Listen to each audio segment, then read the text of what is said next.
আমাদের বাজেটে আপনারা দেখবেন আমাদের দিদি মা বোনেদের অন্নপূর্ণা যোজনা আমরা ইতিমধ্যে 1,20,00,000 মা বোন দিদির অ্যাকাউন্টে দিয়েছি। এই প্রক্রিয়া 30/8/2026 অবধি চলবে।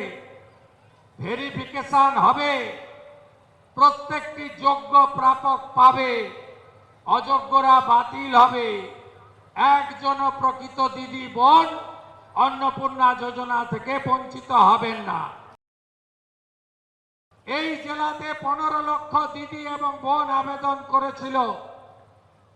আমরা বর্ণ ধর্ম দলমত নির্বিশেষে 12 লক্ষ মহিলার অ্যাকাউন্টে 3,000 করে টাকা 1 জুলাই দিয়েছি।